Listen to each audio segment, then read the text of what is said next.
Bienvenue sur ma chaîne YouTube, bienvenue depuis cette terre sacrée, depuis ce lieu magnifique en Égypte. Voilà, je m'appelle Jérôme, je suis thérapeute et oui, je suis bien conscient que le titre est provocateur, devenir bouddhiste ou être heureux.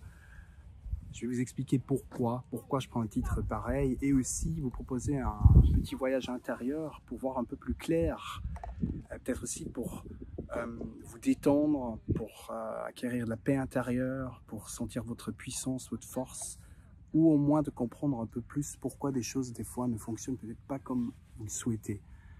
Alors il est clair, spirituellement parlant, nous sommes des êtres d'amour inconditionnel, mais sur Terre, nous vivons des conditions très claires. Le corps a besoin de nourriture, manger, boire, une certaine chaleur, une certaine protection. Sinon, il ne fonctionne pas, en tout cas pour la plupart des gens. Et aussi, on a besoin d'autres élans de vie ou justement d'autres besoins fondamentaux pour être bien dans le corps, pour qu'on puisse aller dans nos potentiels plus grands. Sinon, ça ne va pas fonctionner. Et bien souvent, on a des blessures de l'enfance qui justement nous font éviter en fait le chemin qui serait le meilleur pour nous. Et j'ai constaté ces derniers temps de voir des gens qui vont aller vers un chemin bouddhiste ou qui font des retraites pour justement, d'ailleurs on peut utiliser le chamanisme, la médiumnité, etc. Tous ces voies-là pour passer à côté de l'essentiel. Hein. Donc ça ne veut pas que dire pour le bouddhiste. Et d'ailleurs, quand même, c'est encore important de le dire, je me suis senti très attiré par ce chemin. Avant d'aller vers le chamanisme, par exemple, j'étais dans des enseignements bouddhistes et ça m'avait plu. Mais aussi, jusqu'à un certain endroit, et après, ça ne m'a pas du tout aidé. Et justement, je vois qu'il y a des gens qui se sont attirés par ce chemin pour éviter certains besoins et élans de vie, et on n'arrive pas à effacer quelque chose qu'on n'aimerait pas que ça existe. Et c'est ça qui est important. Donc nous avons des besoins comme par exemple des besoins de liberté, d'autonomie, et on a des besoins de connexion, de se sentir de proximité, de se sentir proche, d'être dans une communauté. C'est des besoins fondamentaux. Et si ils ne sont pas nourris, ben on ne va pas se sentir bien dans le corps. Et bien souvent, dans un ou dans l'autre besoin, on est blessé. C'est ce qu'on n'a pas pu vivre vraiment dans notre famille, pas plus tard qu'à l'école, sûrement. Il y a eu pas mal de problèmes par rapport à l'autonomie. Et donc, si on n'est pas conscient de qu'est-ce que j'aimerais vraiment à l'intérieur, ou qu'est-ce que j'ai besoin, quel élan, et ben, on essaye un peu de trouver le bonheur avec tout et n'importe quoi. Par exemple, j'ai aussi pas mal de gens qui viennent aux retraites ou dans les stages et qui disent j'ai pas d'attente de ce. Quand je demande pourquoi tu viens ici, qu'est-ce qui t'amène ici, ah, j'ai pas d'attente. Et bien sûr, je crois que c'est dans le conscient comme ça, mais inconsciemment, c'est pas du tout vrai. On a peut-être une attente d'enfin être détendu, enfin se sentir connecté, enfin sentir de la joie de vivre, enfin sentir de la liberté, enfin sentir la vie qui nous traverse.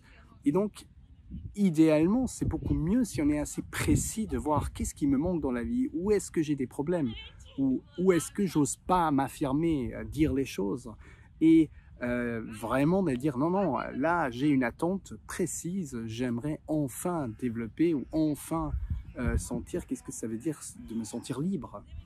Et donc ça va beaucoup plus vite droit au but, surtout s'il y a déjà cette conscience.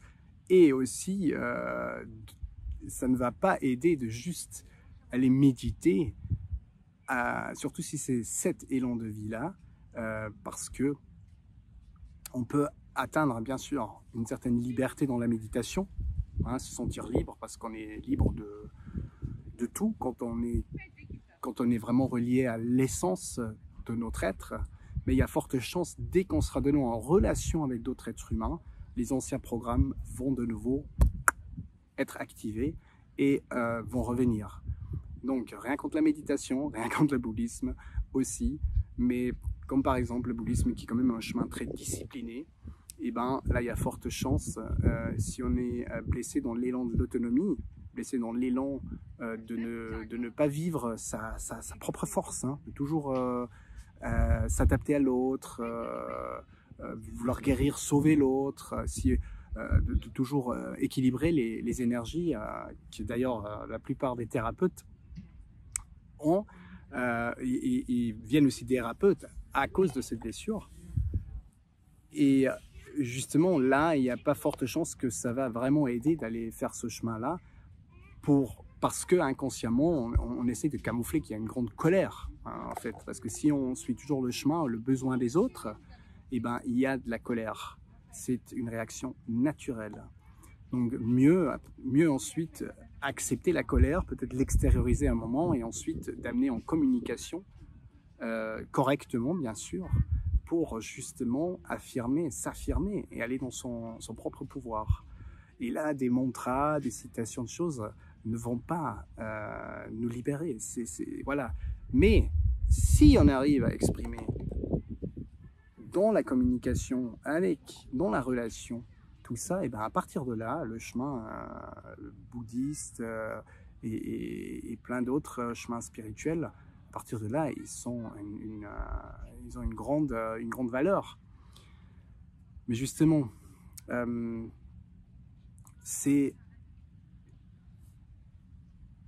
faut comprendre où on en est et aussi plutôt d'abord comprendre ses besoins et tout ce qui est conditionnel dans la vie sur Terre avant de dire que oui, j'ai pas d'attente.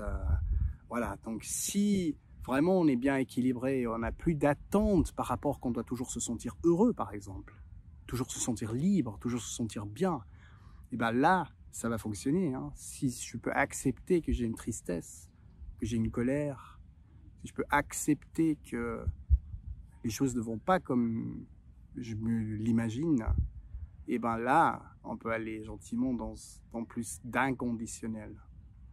Mais pas pour éviter une émotion, un besoin. Voilà. Donc, c'est pour ça, je dis d'abord comprendre un peu plus ce qui est conditionnel dans la vie avant de vouloir plus avoir de besoin et juste s'offrir à la divinité. Alors maintenant, je vous propose un voyage intérieur. Et pour ça, je t'invite à t'installer, à t'asseoir. Et puis à prendre un moment, une dizaine de minutes. Et justement, ce voyage consiste à te connecter à la liberté, mais aussi à la connexion à l'autre, à la proximité à l'autre, et de voir comment ça vibre en toi. Et aussi faire une expérience, commencer quand c'est équilibré. Bien sûr, c'est une expérience là aussi qui est plutôt dans la tête, qui n'est pas encore expérimentée avec d'autres gens, mais ça aide déjà à préparer tout ton système nerveux et tout ton être pour approfondir après l'expérience en relation réelle, si vous voulez. Alors je t'invite maintenant à prendre une bonne respiration. Relax. Chaque respiration détente. Tu peux gentiment fermer tes yeux. Conscientiser qu'il n'y a aucun danger autour de toi. Et tu peux juste relaxer. Relaxer. C'est très très bien. Tout ce que tu entends, tout ce qui se passe, t'aide juste à te connecter encore un peu plus dans ton intérieur. Profondément. C'est comme plonger dans une lumière ou plonger dans l'essentiel en toi. Connecté et libre. Et je t'invite à t'imaginer, à te voir. Et juste imaginer comment c'est dans ton élan de liberté. Quand tu sens que tu es libre. Même t'imaginer un futur proche et juste voir comment toi, libre. Comment sont les feelings si tu suis tes élans d'aller vers ce que tu aimes libre de dire stop parce que tu n'aimes pas, libre d'écouter ton intérieur. Comment c'est si tu sens la vie qui vibre à travers toi et tu oses, et tu as le droit d'être en colère avec des choses qui te sont peut-être imposées, pas respectées, voire même si tu es attaqué. Et donc, juste observer tout ce qui se passe en toi, naturellement. Relax, liberté.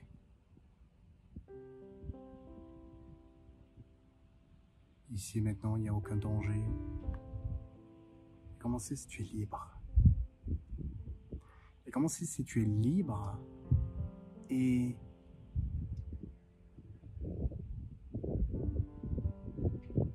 que ça ne met pas en danger la relation, ça ne met pas en danger d'autres.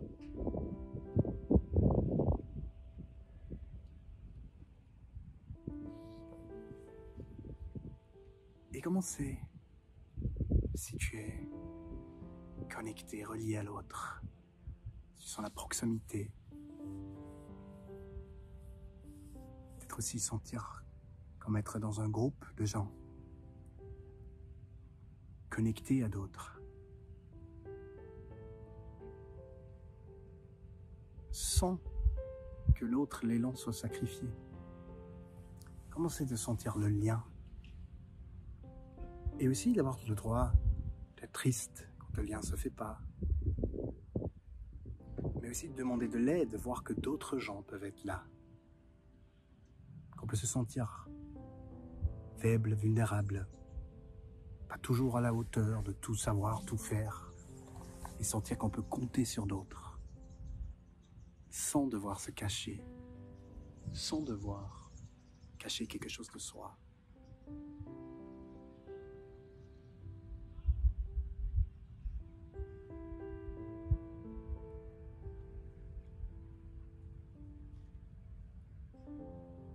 Comment si ces deux élans de vie peuvent vivre en harmonie. Des fois c'est plus, on se sentira plus attiré par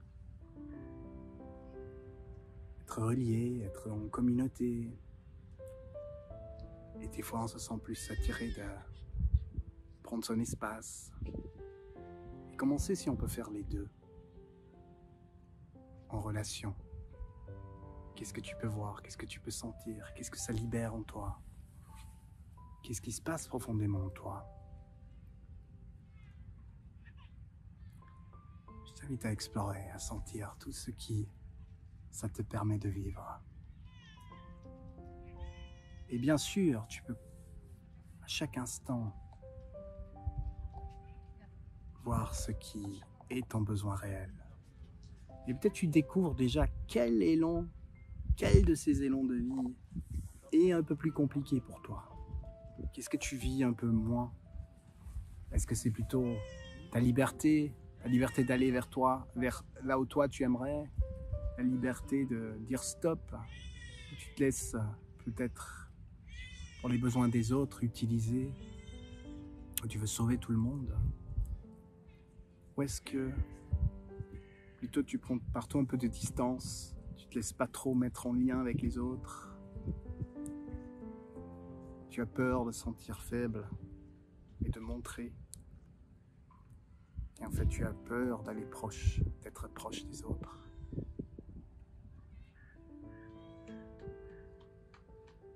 Observe ce qui se passe, imagine-toi si c'est équilibré.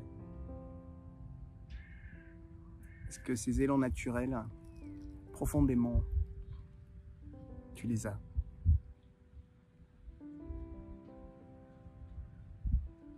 Et si ton intérieur peut juste resuivre ces élans, sans effort.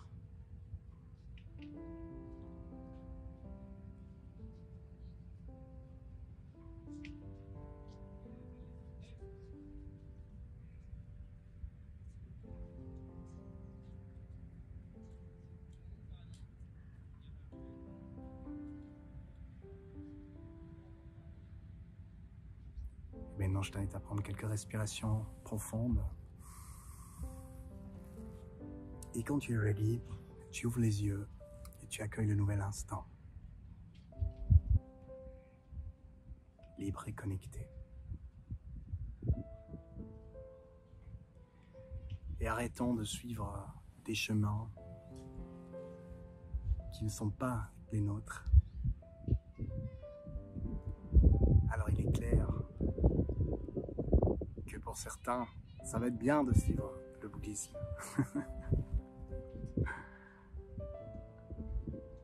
Mais pour d'autres, pas. Parce que c'est important de suivre aussi cet élan d'autonomie et de ne pas effacer les besoins. Les conscientiser, les nourrir. C'est ça la liberté profonde. Et c'est ça la beauté d'être humain. Parce qu'on peut être en lien. On fait beaucoup de choses pour juste éviter le lien réel, éviter de dire ce qui se passe vraiment, éviter de vraiment dire les choses. Donc pour moi, un humain en paix dans l'amour, c'est pas parce que je me retire de l'humanité, c'est parce que j'aime l'humanité et j'y vis. Je te souhaite plein d'amour et de paix sur ton chemin. Aro.